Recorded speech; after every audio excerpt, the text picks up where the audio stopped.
Welcome to One Direction institute. सभी छात्रों का बहुत बहुत स्वागत करता हूं। ठीक है, आज से हम लोग सीयूटी पे चर्चा करेंगे। ठीक है, इसमें से आज हम लोग आपके बीच जो बायोलॉजी का पोर्शन है इसमें सारी चीजें हम लोग एनसीईआरटी बेस पढ़ेंगे, क्योंकि सीयूटी जो एग्जाम होता है इसमें आपका जो 12th में एनसीईआरटी का सिलेबस है, जितने सारे टॉपिक मैंने आपको बता दिया है एक वीडियो के माध्यम से कि सिलेबस में क्या क्या डिस्कस करेंगे, कौन कौन से टॉपिक है, किस टॉपिक में कितना समय लगेगा, इन सब चीजों पे हम लोगों ने चर्चा किया था। आज हमारी पहली क्लास है आज। ठीक है, पहली क्लास है और पहला टॉपिक मैं एनसीईआरटी का लेके आया हूं, 12th के एनसीईआरटी का, और वो टॉपिक है रिप्रोडक्शन इन ऑर्गेनिज्म। पहला टॉपिक मैं आज आपके बीच लेकर आया हूं और वो टॉपिक क्या है, रिप्रोडक्शन इन ऑर्गेनिज्म। कैसे प्रजनन होता है, रिप्रोडक्शन होता है। ठीक है, तो एनसीईआरटी की पहला टॉपिक 12th की एनसीईआरटी का। ठीक है, और उस टॉपिक का नाम क्या है, रिप्रोडक्शन इन ऑर्गेनिज्म। ठीक है, सबसे पहले टॉपिक पे अगर हम लोग चर्चा करेंगे तो सबसे पहले एक साइंटिस्ट हैं जिनका नाम है पंचानन माहेश्वरी। ठीक है, आप लोग इनके बारे में अभी हम लोग इनका पूरा जीवन परिचय पढ़ेंगे, क्योंकि एनसीईआरटी की हर एक लाइन से याद रख रहे हैं, एनसीईआरटी एक टेक्स्ट बुक है, इसकी हर एक लाइन से बहुत अच्छे अच्छे क्वेश्चन फ्रेम होते हैं और एनसीईआरटी में जो लिखा होता है और उन्हीं लाइनों से क्वेश्चन आता है। ठीक है ना, तो सबसे पहले एनसीईआरटी सीयूटी के लिए पूर्णतः हम लोग एनसीईआरटी बेस पढ़ेंगे। एनसीईआरटी के हर एक लाइन रटी होनी चाहिए और हर एक लाइन से कम 20-20 क्वेश्चन फ्रेम होते हैं एनसीईआरटी से।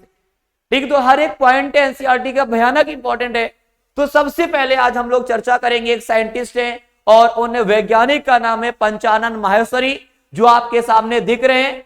सबसे पहले इनके जन्म की बात करेंगे। इनका जन्म हुआ था 1904 में, 1904, और इनकी मृत्यु हुई थी 1966।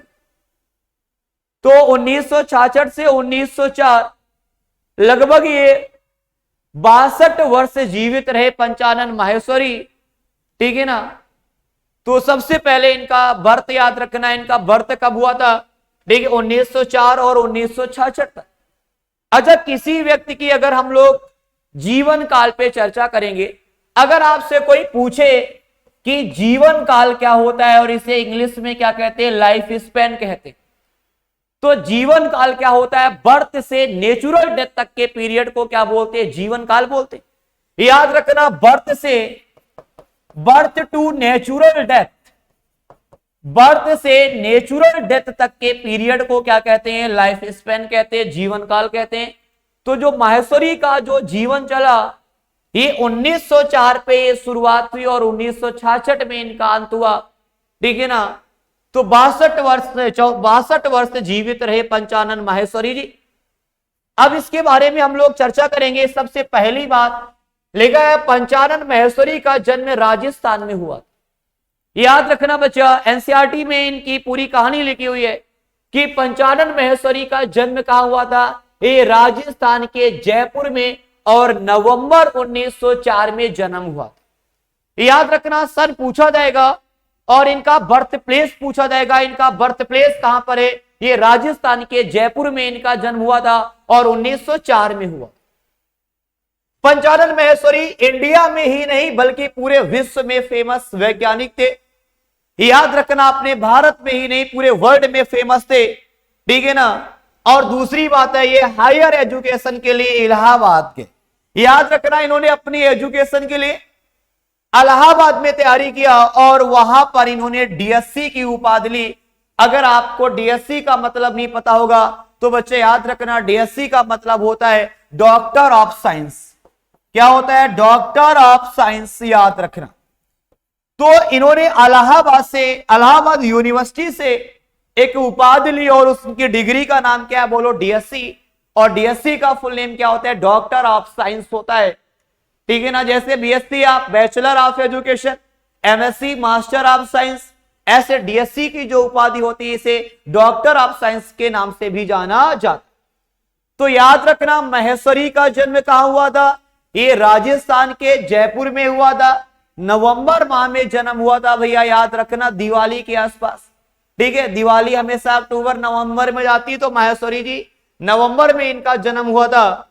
और हायर एजुकेशन के लिए ये इलाहाबाद यूनिवर्सिटी गए और यहां से उन्होंने बच्चा डीएससी की उपाधि ली, डॉक्टर ऑफ साइंस की डिग्री ली।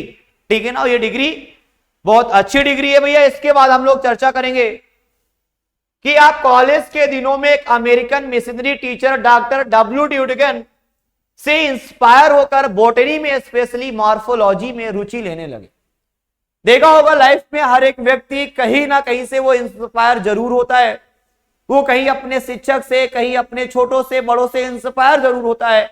ऐसे माहेश्वरी जी एक अमेरिकन मिशनरी टीचर थे जिनका नाम था डॉक्टर डब्ल्यू ड्यूडिगन से इंस्पायर होकर, और इनका सब्जेक्ट जो सबसे अच्छा था वो बॉटनी था, और बॉटनी मीन्स वनस्पति विज्ञान, और स्पेशली मार्फोलॉजी में रुचि लिया। और मार्फोलॉजी में मतलब किसी प्लांट में एक्सटर्नल स्ट्रक्चर के बारे में मार्फोलॉजी कहते हैं। जैसे कोई प्लांट्स है उसके फ्लावर के बारे में, ठीक है ना, उसके सीड के बारे में, उसमें रिप्रोडक्शन के बारे में, ठीक है। इन्होंने मार्फोलॉजी, जैसे दो शब्द होते हैं बच्चा, एक शब्द होता है आपका एनाटॉमी होता है, और एक शब्द आपका क्या होता है, मॉर्फोलॉजी होता है। एनाटॉमी में क्या होता है, किसी प्लांट का इंटरनल स्ट्रक्चर पढ़ते, याद रखना। इंटरनल स्ट्रक्चर हम लोग कहां पढ़ेंगे, ये एनाटॉमी में पढ़ेंगे, याद रखना भैया, ठीक है ना। और मार्फोलॉजी में क्या पढ़ते हैं, मार्फोलॉजी में एक प्लांट के एक्सटर्नल कैरेक्टर के बारे में पढ़ेंगे, उसके सीड के बारे में, प्लांट्स के फ्लावर के बारे में, उसके रिप्रोडक्शन के बारे में, इन्हें बहुत ज्यादा इंटरेस्ट है। दूसरा है, आपके टीचर ने एक बार विचार व्यक्त किया कि यदि उनका स्टूडेंट उनसे अच्छा करता है तो उन्हें सेटिस्फेक्शन मिलता है। बच्चा, ये सभी हर टीचर का एक सपना होता है कि उसका विद्यार्थी, ठीक है, बहुत आगे बढ़े, पूरे इंडिया में, पूरे वर्ल्ड में फेमस हो। ये हर टीचर की एक ख्वाहिश होती है कि हमारा पढ़ाया हुआ विद्यार्थी, ठीक है, पूरे वर्ल्ड में फेमस हो। ऐसे इनके जो टीचर थे उनका सपना था भैया कि हमारा विद्यार्थी, ठीक है ना, हमेशा फेमस रहे, ठीक है। इसके बाद लिखा है, आपने दिल्ली में बॉटनी डिपार्टमेंट की स्थापना की। जब इन्होंने डीएससी की उपाधि ले ली, इसके बाद दिल्ली गए और वहां पर इन्होंने क्या किया, एक बॉटनी डिपार्टमेंट की स्थापना की। और यह department tissue culture, tissue means होता है बच्चा ऊतक, टिश्यू के बारे में कल्चर किया, और एम्ब्रायोलॉजिकल रिसर्च, एम्ब्रियो का एक सेंटर बनाया। और यह सेंटर कहां बनाया, बोलो, दिल्ली में बनाया। कितना संघर्ष किया, इलाहाबाद से डीएससी की उपाधि ली और दिल्ली गए, ठीक है ना, राजधानी गए, और राजधानी में इन्होंने एक टिश्यू कल्चर और एम्ब्रायोलॉजिकल रिसर्च का एक केंद्र है, ठीक है, वहां पर इन्होंने कार्य किया। इसके बाद क्या इनकी कहानी है, इसके बाद लिखा है, आपने टेस्ट ट्यूब फर्टिलाइजेशन या इंट्रा ओवेरियन पॉलिनेशन जैसे कार्य की पूरे विश्व में सराहना हुई। टेस्ट ट्यूब बेबी सेंटर का मतलब होता है कि जैसे मान लो ये कोई परक नली है, और परक नली में मान लीजिए शुक्राणु लिया, और इसी परक नली में ओवरी लिया, आर्टिफिशियल तरीके से बच्चा पैदा कराते हैं, जिसे टेस्ट ट्यूब बेबी का आपने नाम सुना होगा लाइफ। टेस्ट ट्यूब का मतलब होता है जो फर्टिलाइजेशन होता है ये बॉडी के बाहर होता है, ना कि फर्टिलाइजेशन शरीर के अंदर होता है। तो इन्होंने किस पर कार्य किया भैया, आपने टेस्ट ट्यूब फर्टिलाइजेशन और इंट्रा ओवेरियन पॉलिनेशन जैसे कार्य की पूरे विश्व में सराहना हुई। और ये टेस्ट ट्यूब सेंटर क्या होता है, जिनकी संतानें नहीं पैदा होती हैं, आर्टिफिशियल तरीके से बच्चा पैदा कराया जाता है, टेस्ट ट्यूब में फर्टिलाइजेशन कराया जाता है, ठीक है ना। इस पर इन्होंने, और इन्हें बच्चा सम्मानित भी किया गया, याद रखना, बहुत बड़ा कार्य किया, और इस वजह से इन्हें क्या किया गया, बोलिए, सम्मानित किया। और इन्होंने fellowship of royal society of London से अफेयर्स की डिग्री ली। इसके बाद आपने जनरल एजुकेशन को बढ़ावा दिया और स्कूल एजुकेशन के क्षेत्र में महत्वपूर्ण योगदान दिया। याद रखना, पंचानन माहेश्वरी ने अपने जनरल एजुकेशन को बढ़ावा दिया, ठीक है। इन्होंने स्कूल एजुकेशन के क्षेत्र में बहुत महत्वपूर्ण इनकी भूमिका रही। इनका एक सपना था कि हर जगह स्कूल, अच्छे अच्छे कॉलेज स्कूल खुले, और वहां पर बढ़िया लैब हो, और लैब में एक्सपेरिमेंट अच्छा हो, जैसे टिश्यू कल्चर का एक्सपेरिमेंट होता है, टेस्ट ट्यूब का एक्सपेरिमेंट होता है। इस तरह से इन्होंने क्या किया भैया, काम किया। क्लियर हो गया भैया। तो ये सारी चीजें किसके बारे में थी, पंचानन माहेश्वरी के बारे में। तो सबसे पहले कुछ बातें याद रखना, पंचानन माहेश्वरी का जन्म कब हुआ था, 1904 में हुआ था। और इनकी मृत्यु कब हुई थी? 1966 में। और पंचानन माहेश्वरी, ठीक है, आपके सामने है। और मैंने बोला था पंचानन माहेश्वरी का जन्म जयपुर में हुआ था। जयपुर में कहा हुआ था? राजस्थान में हुआ था। और नवंबर माह में इनका 1904 में जन्म हुआ था। और ये माहेश्वरी जी, ठीक है ना, ये पूरे इंडिया में ही नहीं पूरे विश्व के एक फेमस साइंटिस्ट थे, ठीक है ना। और हायर एजुकेशन के लिए इलाहाबाद गए। और याद रखना, माहेश्वरी जी को इलाहाबाद से डीएससी की उपाधि ली। और डीएससी का मतलब क्या होता है? डॉक्टर ऑफ साइंस की उपाधि ली, ठीक है ना। ये माहेश्वरी जी का योगदान रहा है, इनका योगदान, ठीक है ना। आगे देखते हैं, एक बार फिर देखिएगा, लिखा है ये आप कॉलेज के दिनों में American missionary teacher doctor W Dudigan. Question ऐसे पूछा जाएगा कि पंचानन माहेश्वरी जी किससे प्रभावित हुए? तो ये American missionary teacher doctor W Dudigan से इंस्पायर होकर बॉटनी में स्पेशल मॉर्फोलॉजी पे रुचि ली। और मैंने बोला कि मॉर्फोलॉजी का मतलब क्या होता है भैया, ठीक है, किसी प्लांट के एक्सटर्नल कैरेक्टर के बारे में अगर डिस्कस करेंगे, बाहरी लक्षण के बारे में पढ़ेंगे, ठीक है, उसका फ्लोरिंग प्लांट्स के बारे में पढ़ेंगे, ठीक है, इस कंडीशन को मॉर्फोलॉजी कहते हैं। और एनाटॉमी मींस होता है कि किसी प्लांट का अगर इंटरनल स्ट्रक्चर पे डिस्कस करेंगे उसे क्या बोलते हैं? एनाटॉमी के नाम से जाना।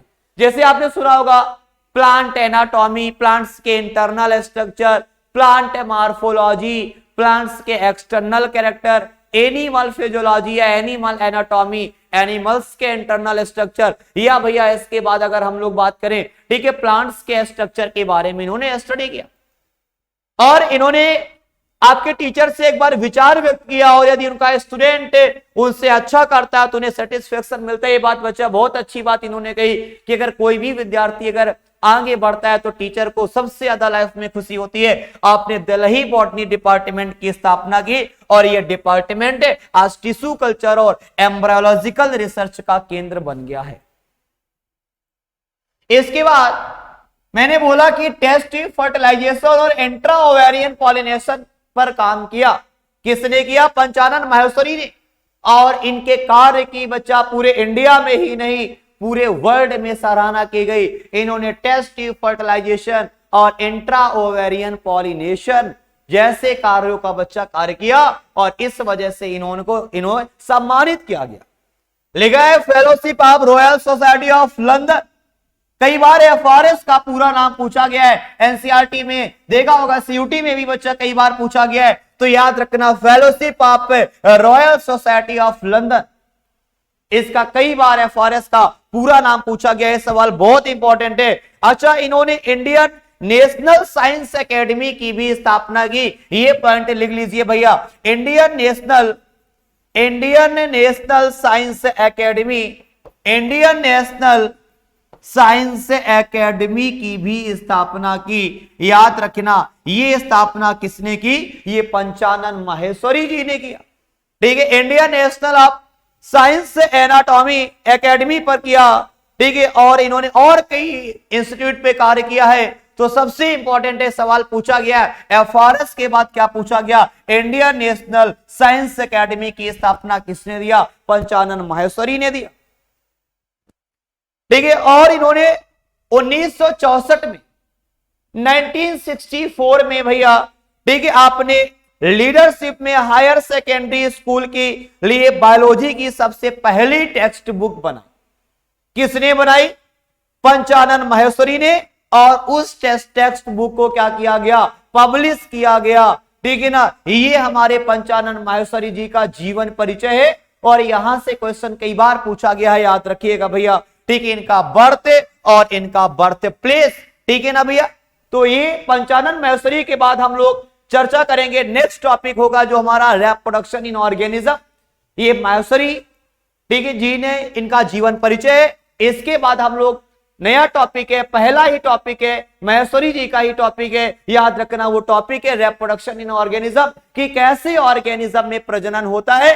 ठीक है, कैसे सेक्सुअल रिप्रोडक्शन होगा, कैसे असेक्सुअल रिप्रोडक्शन होगा, कैसे बर्डिंग के माध्यम से होगा, कैसे फ्रेगमेंटेशन के माध्यम से होगा, ये हम लोग नेक्स्ट क्लास में चर्चा करेंगे। आज के लिए इतना ही, थैंक यू।